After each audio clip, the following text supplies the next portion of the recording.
Bom dia, graça e paz. Como é que vocês estão?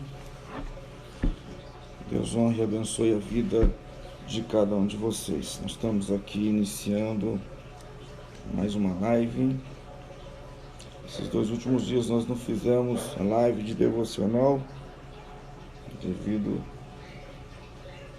ao trabalho, mas hoje, domingo, quero trazer uma palavra de bênção, paz e reflexão para a vida de vocês, ok? O texto de hoje está no Evangelho segundo escreveu João, capítulo 19, do verso 33 ao verso 34, e o texto vai dizendo assim: mas quando chegaram a Jesus, constatando que já estava morto, não lhe quebraram as pernas. Em vez disso, um dos soldados perfurou o lado de Jesus com uma lança. Logo saiu sangue e água. Para a gente iniciar essa live, eu sei que você está se preparando para ir na igreja agora, alguns para o trabalho. Eu não sei que hora que você vai assistir essa live, mas independente da hora ou do dia que você estiver assistindo, ou do momento, eu quero que você reflita. Se você puder ouvir só o áudio nos seus afazeres, eu quero que você reflita comigo nessa passagem. Lembrando aí que o livro que nós estamos usando é esse daqui, ó, Café com Deus Pai. Onde é que você encontra? Pode entrar no Instagram do Café com Deus Pai e adquirir o seu livro ou comprar em qualquer livraria. Não precisa ser uma livraria evangélica, mas em todas as livrarias do Brasil já está sendo distribuído este devocional, tá bom?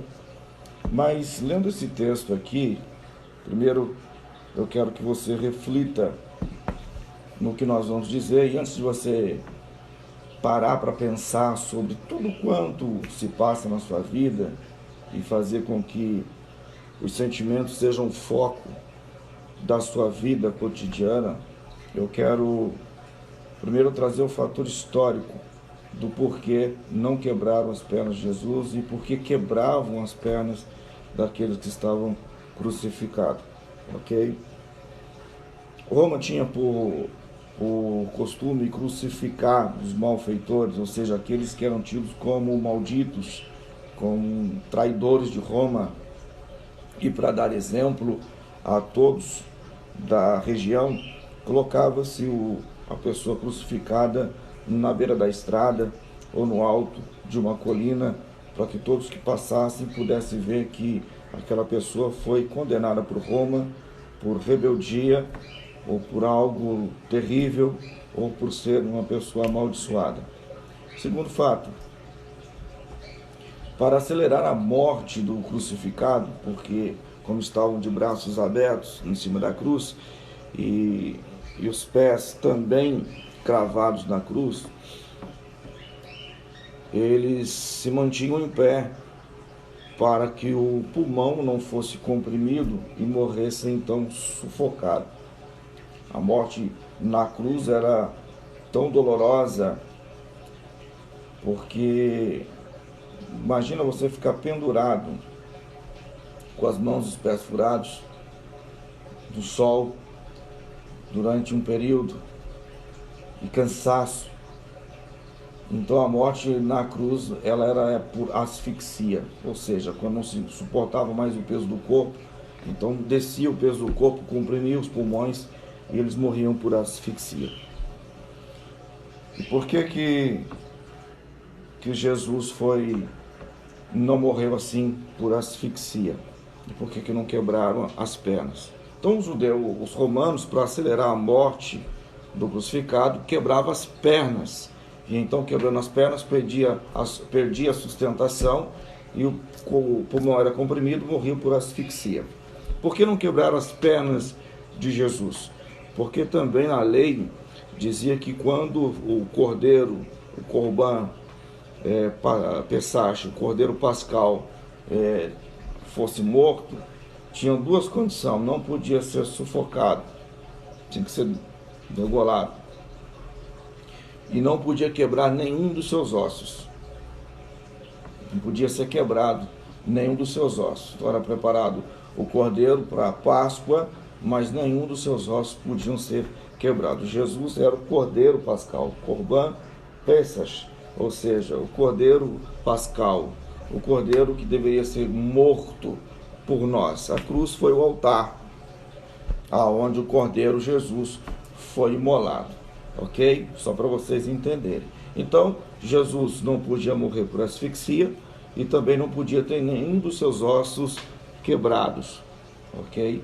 Então o texto diz que o soldado chega até Jesus e comprova que ele está morto, e então ele, para determinar realmente que está morto, ele fura um dos lados de Jesus, atingindo aí o coração.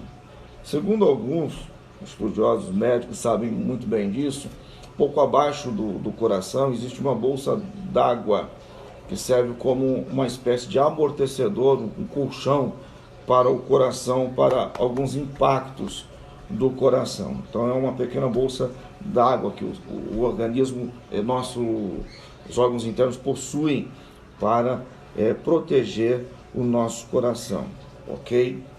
Porque algumas pessoas perguntam por que saiu água quando furaram. Então quando a lança entra aí do lado de Jesus, perfurando essa bolsa e o coração de Jesus, então sai o sangue misturado com água, e aí tem muita representação e tem muita mensagem em cima disso, mas nós não vamos nos prender propriamente nisso agora, ok? Eu quero que você medite, depois de você saber do fator histórico, que é importante. Nós temos escola teológica e logo, talvez ainda essa semana que começa, eu vou estar colocando e anunciando o link da nossa escola teológica online.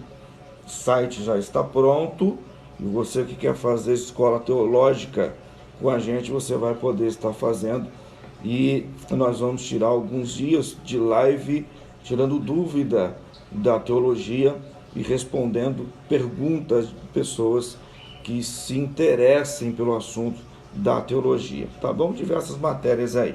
Mas o texto aqui fala que o soldado furou o lado de Jesus. O autor do livro que nós estamos fazendo o devocional, ele diz: olha, Jesus, após entregar o seu espírito e expirar na cruz, teve o corpo perfurado por uma lança. E é muito provável que a lança tenha perfurado seu coração, no qual verteu sangue e água, e isso representa para nós a cura da alma. Ele colocou aqui que representa para nós a cura da alma. E é nesse ponto que eu quero me segurar com você, ok? Talvez a live de hoje seja um pouquinho mais extensa do que estamos acostumados, mas eu quero que você medite nisso, porque Deus tem uma mensagem para você dentro deste contexto, ok? Dentro desse fator histórico que eu te falei, da água, do coração, dessa bolsa, a água representa a lavagem espiritual, a lavagem da alma, e o sangue de Jesus representa o perdão de nossos pecados, né? A gente sabe que o sangue vertido na cruz é o perdão dos nossos pecados. Mas eu quero que você entre nessa visão comigo, de que nós sabemos que todos os sentimentos do ser humano, toda a razão, o psique do ser humano está na alma, mas é representado pelo coração, por esse órgão, né? A Bíblia diz: guarda no teu coração, o coração alegre formoseia o rosto, trocaria o coração de pedra por um coração de carne. Nós temos a figura do coração como o local, o depósito de sentimentos. Na verdade, é na alma que é guardado, e o coração é só um símbolo da alma, representando a alma. Mas vamos pegar por base essa mensagem do coração, e eu quero que você se atente para isso. Todos os sentimentos guardados na sua mente, no seu coração, na sua alma, guardado no seu interior, que te fazem perder as esperanças, perder a motivação, E muitos entram em crise emocional, crise espiritual, crise ministerial, por conta dos sentimentos que estão guardados, por conta de sentimentos que estão presos no interior, sentimentos que estão no coração. Isso traz ferida. A lembrança de algo que deu errado, a lembrança de uma palavra de maldição, uma palavra de tristeza, a lembrança de uma briga, a lembrança de coisas ruins que aconteceram, vai gerando ao longo do tempo feridas, e vão se perdendo propósitos, vão se perdendo sonhos, vão se perdendo a vontade de estar com alguém ou de estar na casa do Pai, na casa do Eterno. Eu quero que você, neste momento que você está ouvindo essa live, abra o seu coração. Todas as feridas causadas pelo tempo ou por alguém não pode permanecer aberta. Toda ferida causada por alguém, ou pelo tempo, ou por alguma ação que você cometeu, não pode ser ou continuar aberta na sua vida. A ferida aberta traz para você consequências ruins, dores, sofrimento, angústia, ansiedade, depressão. O que precisamos é colocar diante de Deus este mal para que seja curado. O texto que nós lemos aqui diz que o coração de Jesus foi ferido com uma lança. Sabendo você que todos os nossos pecados, nossas dores e enfermidades estavam depositados ali em Jesus. O profeta Isaías disse assim que ele foi moído pelas nossas transgressões. Ele diz que ele foi moído, ele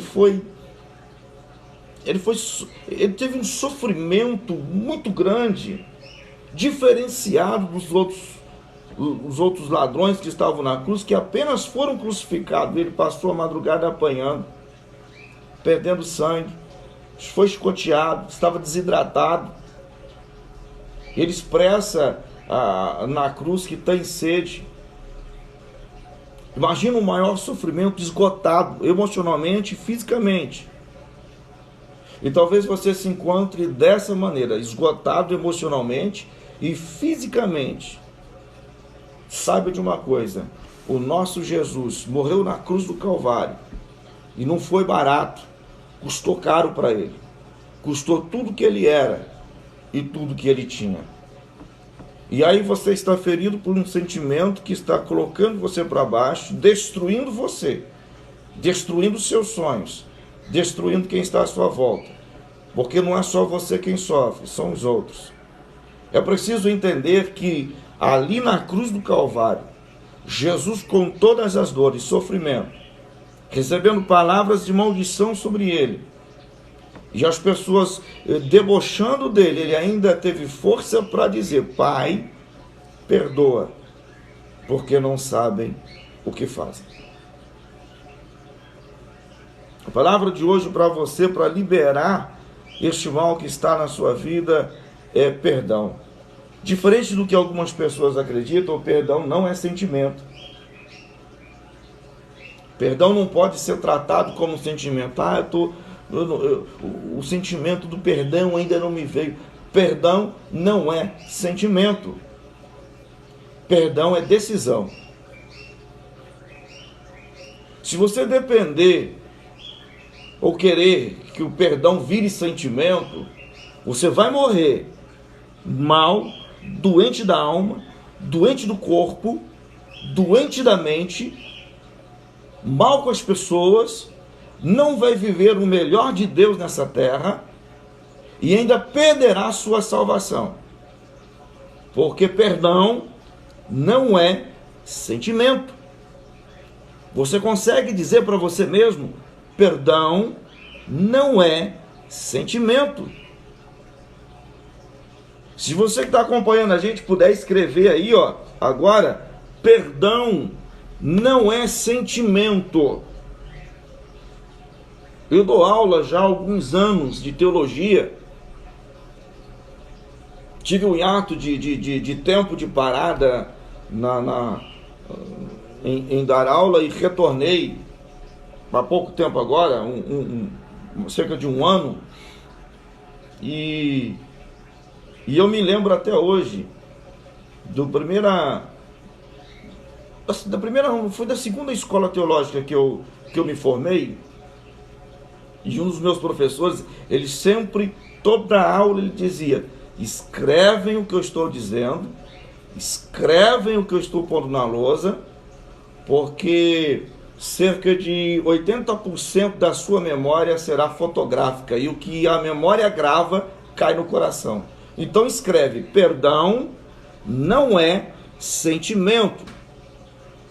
Eu quero que você escreva no canto da sua Bíblia, que você escreva na sua agenda, que você escreva aqui, que você escreva nos comentários que eu vou deixar gravado durante um período: perdão não é sentimento. Perdão é decisão. Perdoar é decidir. Eu decido. Perdão parte de mim. Existem pessoas esperando Deus colocar o sentimento de perdão no coração.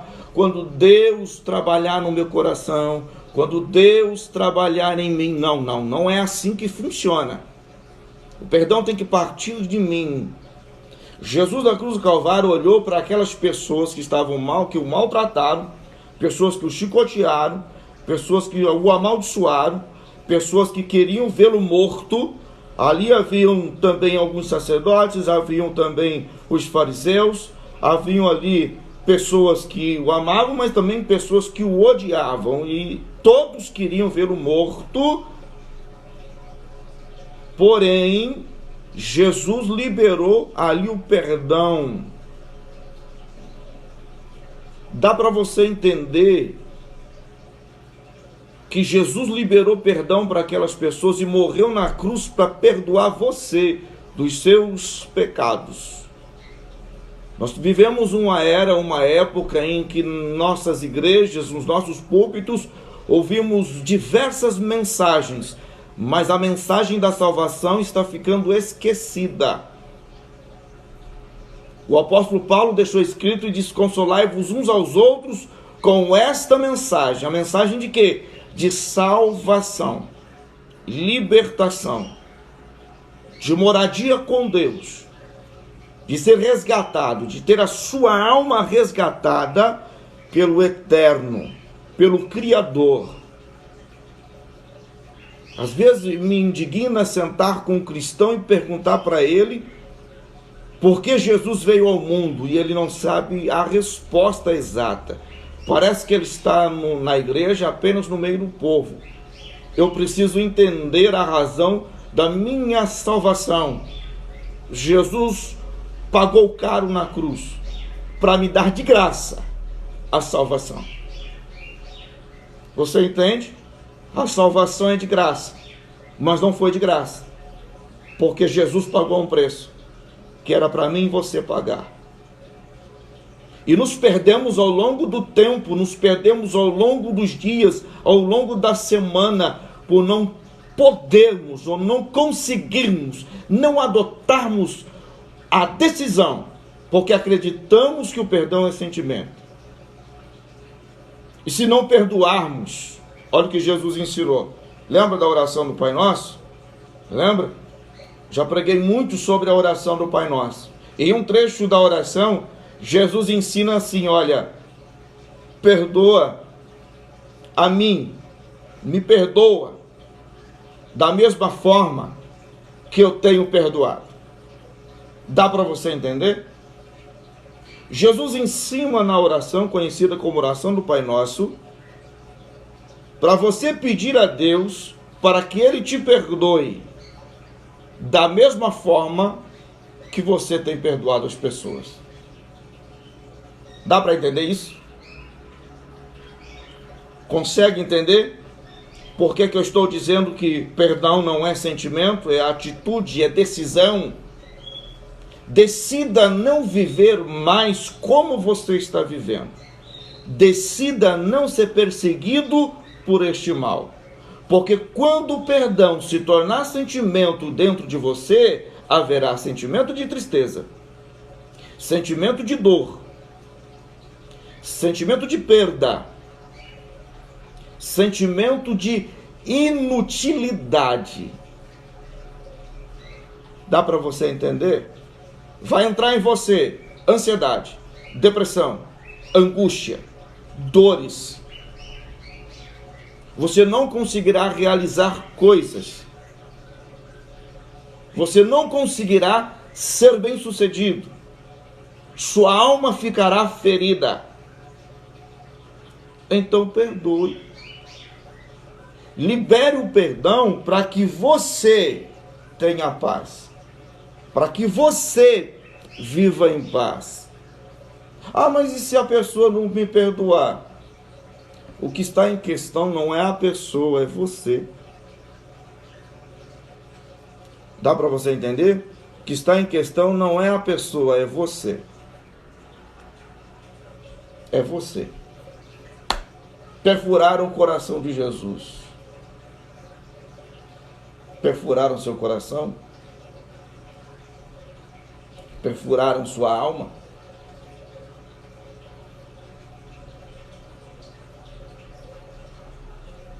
Esse processo da sua vida tem que se transformar para você como escada. Como é que você chega no topo? É subindo degraus, não é descendo. Como é que se chega lá no topo? Subindo degraus. Eu quero que você escreva na sua agenda, na sua Bíblia, onde você quiser. Se você que está na live, pode escrever aqui na live. Você que está ouvindo essa mensagem gravada, escreve nos comentários: eu preciso subir os degraus. Preciso subir os degraus. Uma curiosidade para você e para aumentar a sua fé agora, ok? Lembra de Jacó? Jacó fugindo do seu irmão. Ele para num determinado lugar para descansar. E ali ele deita a cabeça numa pedra. E ele sonha com uma grande escada que ligava a terra e o céu. E os anjos passeavam por ela. E no topo da escada Deus fala com ele. Já viram as construções, as pirâmides? Já viram como elas foram construídas por degraus? Já viram aquelas construções astecas, maias, também construídas por degraus? Lembram disso? Já viram? Pode procurar nas histórias, livros históricos. O que eu quero dizer com isso aí? Na época, Torre de Babel, se lembram da Torre de Babel? Então vamos lá. Uma torre alta. Para se subir nela tinha degraus.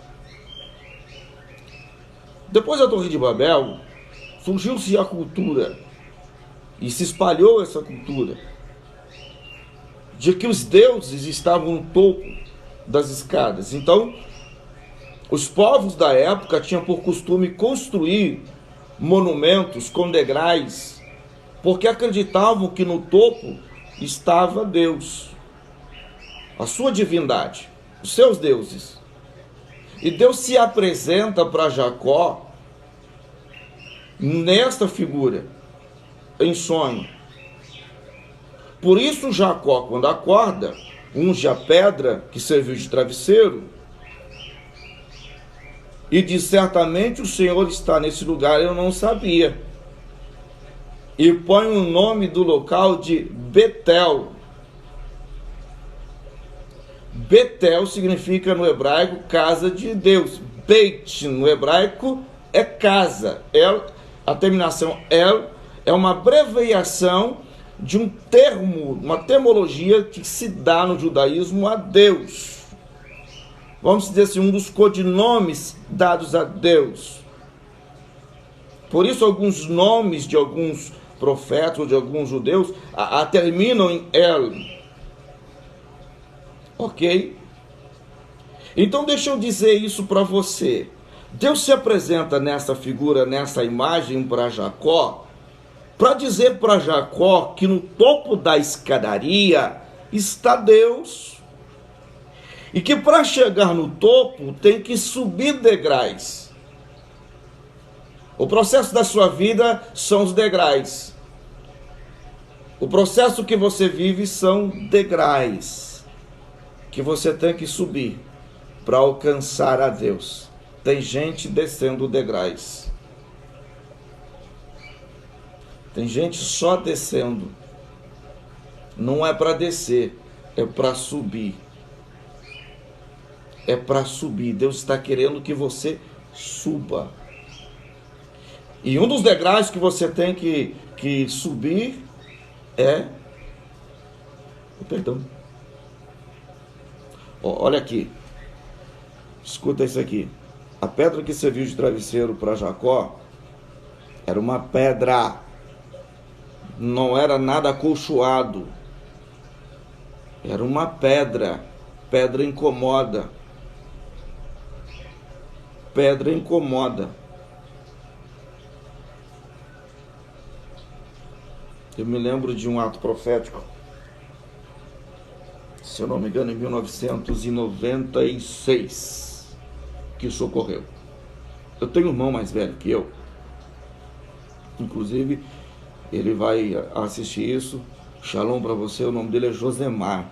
Ele vai lembrar disso. Minha mãe, se estiver aí na live, ela lembra disso.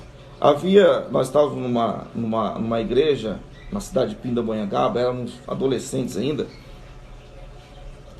E ele estava com uma vida perturbada e tal, tempo da igreja, e balançando. E um dia, um obreiro da igreja, um presbítero da igreja, ele chegou para ele e falou assim, tira o seu sapato um pouco. E ele tirou o sapato.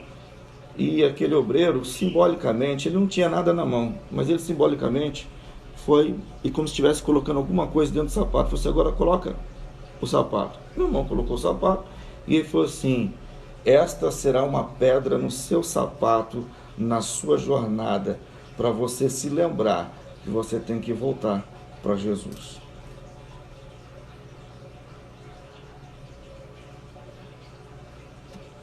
Meu irmão se afastou da igreja durante um tempo, viu afastado durante muitos anos. Hoje é obreiro na casa do Senhor. Hoje é um homem de valor na casa do Senhor. Sabe por quê? Porque aquela pedra que o incomodava o fazia lembrar do sacrifício no Calvário. Aquela pedra que serviu de travesseiro para Jacó e o incomodou, fez ele sonhar, ter a revelação de que Deus estava no topo da escada. O que falaram, disseram, fizeram, o que aconteceu é uma pedra que te incomoda para você lembrar que você tem que subir os degraus da vida, os degraus da fé, para se encontrar com Deus, para chegar até lá. Eu convido você a chegar até Deus. Eu convido você a perdoar, liberar perdão. Jesus, no alto da cruz, ele disse, Pai, perdoa, porque não sabem o que fazem. O sangue do coração de Jesus que verteu internamente foi para nos curar. O sangue foi para nos curar. O sangue de Jesus está aí, pronto, à sua disposição. A palavra diz que ele foi moído pelas nossas iniquidades, ferido para que nós, por meio de suas feridas, pudéssemos encontrar cura interior. Já parou para pensar que talvez a sua cura interior, o mal da sua vida, a cura esteja aqui? Não sou contra a psicologia. É uma ciência que Deus deixou para ajudar o ser humano. Em nossa igreja nós temos psicólogos e os respeito muito como profissionais porque têm ajudado muitas pessoas. Parabéns pelo trabalho. Mas já pensou o quanto você se perde procurando apenas a medicina humana e ao invés de procurar a medicina espiritual para que a sua vida tenha um verdadeiro sentido, você abandona? Confiamos mais no profissional, nas pessoas, do que na palavra de Deus, ou do que no próprio Eterno. Eu sirvo a Deus e confio a Deus. Confio em Deus. Toda live, praticamente, eu cito o mesmo versículo. O salmista disse: entrega o teu caminho ao Senhor, confia nele, o mais ele fará. Entregar, confiar. Então, esqueça. Mas sabe quando você não confia? É quando você deixa o que aconteceu dominar você. É o centro. Jesus deixou de ser o centro da sua vida. O que aconteceu passa a ser o centro durante muitos e muitos anos. Também já sofri demais, já perdi demais, já me machuquei demais, com pessoas e com palavras, com liderança, com líderes, pessoas que estavam acima, que acham que estão no lugar de Deus, que acham que Deus deu a ele apenas um bastão para ele machucar pessoas. Eu falo isso porque você suporta. Eu faço isso porque você suporta. Você está sendo forjado. Conversa dos infernos. Porque quem nos forja é Deus. Ele está sendo apenas um instrumento e sendo usado por Satanás para machucar e ferir. Mas independente disso, perdoe. Perdoe. Porque perdão não é sentimento. Perdão é decisão. Eu decido perdoar. Vamos para o fim da nossa live? O que nos chama a atenção é o fato de que, enquanto estava preso na cruz, Jesus orou ao Pai pedindo perdão por seus malfeitores. Jesus nos ensina que em Deus não podemos perder tempo com ressentimentos e que o perdão, por ser uma escolha, não um sentimento, deve ser instantâneo. Dá para você entender? Agora você consegue entender por que a sua vida não anda? Por que muita coisa não acontece? Deu para entender? Vamos lá. Jesus está com o coração aberto para nós. No sacrifício de Jesus, temos vida abundante, salvação eterna, cura para a nossa alma e sustento para os nossos dias.